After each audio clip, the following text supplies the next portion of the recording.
And I gotta tell you, it was perfect. Perfect. Everything, down to the last minute details.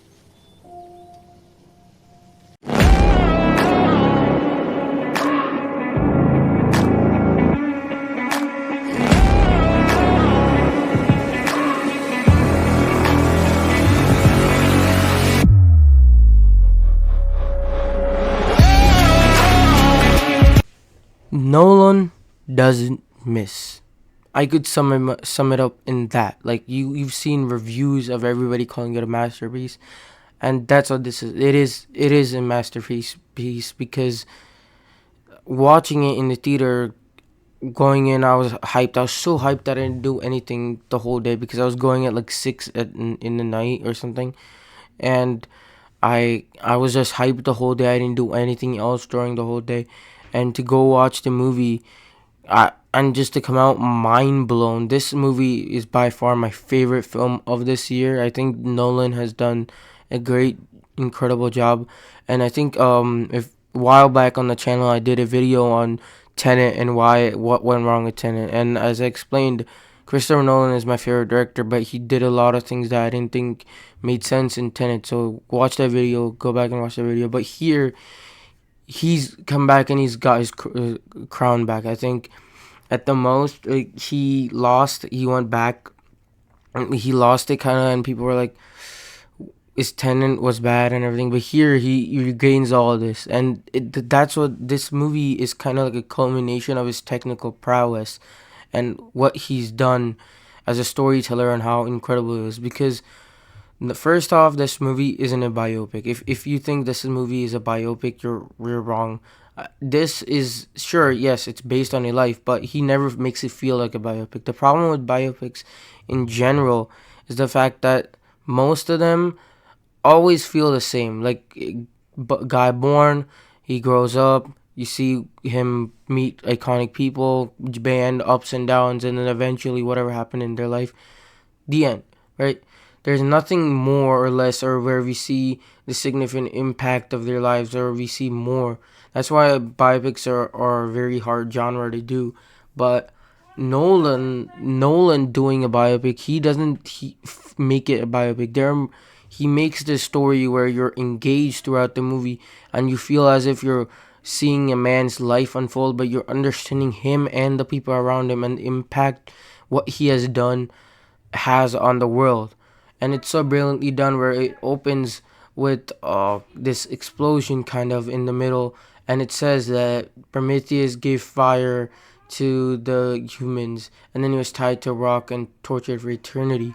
And and that's not that much of a spoiler because I'm not gonna spoil anything else, but he kind of emphasizes Oppenheimer and his life, and you see that through Oppenheimer's thinking. You see what he's thinking, like what he's feeling, because he's staring somewhere, and then you cut to what he's seeing, and you understand. Oh, this is what he's thinking. This is what he's feeling, and he uses this visual way to talk. Like, there is this scene after the bombings and everything, and it's not. I'm not gonna detail, but he gives this speech to this small crowd of people, and you see what he's feeling, like, right there. And it's so brilliantly done using visual filmmaking that you understand what Oppenheimer is feeling at this point. And that's what leads me to Killian Murphy. This is a hard job. Like, watching the interviews, they were like, this is a hard job, so he didn't come to dinner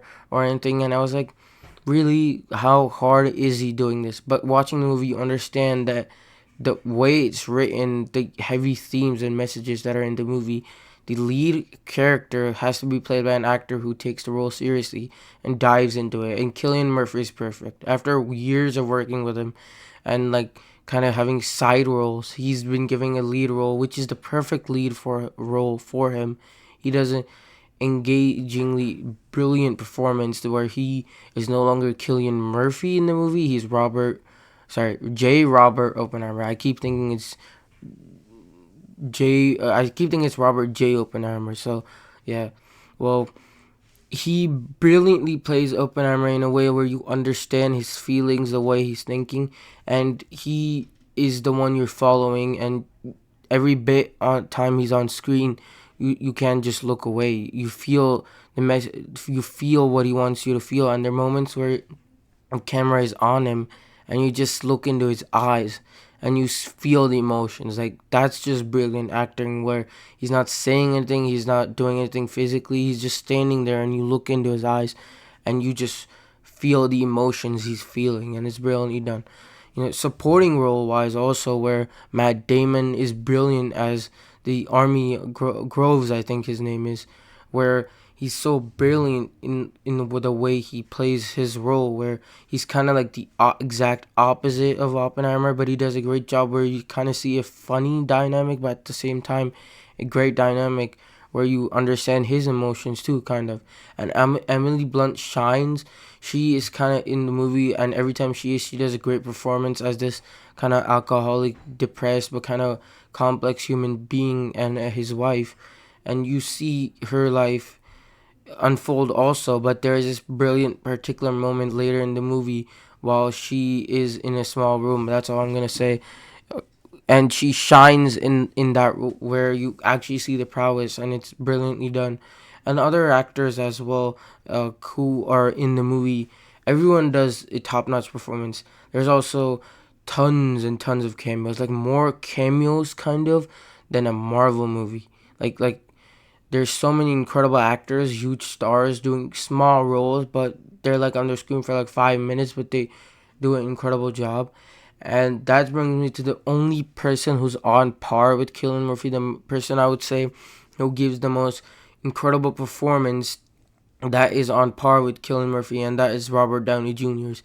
Now, many people said that he wasn't in the movie that much. He's got a supporting role, and so I expected him not to be there. But the amount of screen time he has, he does an incredible job with it. Where I'm getting chills from his performance. He does an incredible job of playing Louis Strauss, and you understand his motivations and what's happening in the movie through him also, and it's so brilliantly done, where you see both of them on par, because once you watch the movie you understand how important Strauss's role is, and is brilliant. And then I come to Nolan, who takes all of this, takes these brilliant performance, but he puts a brilliant screenplay in front of them, because it's not, like I said before, it's not just a biopic, but he also does an incredible thing where non-linear storytelling and mixing genres within, and so many other things, where at first it's kind of like a courtroom drama, a little bit of who done it, a race against time, and all these, and there are elements of these, but they mesh so well. It never feels like it's saying too much. It's got too much power or too much things that it's trying to say. It has this sense where you're understanding everything and you're experiencing everything. It's engaging, and the 3 hours flew by. And technically, the camera work is on point. The brilliant sound editing. I know some people didn't understand what they were saying, but at my theater, I understood everything perfectly. I thought it was brilliant, and I there was no problem. But the brilliant way to use visuals to tell a powerful story like this, and he also has a balance. It never feels like, oh my god, the messaging is so much, like, please stop it.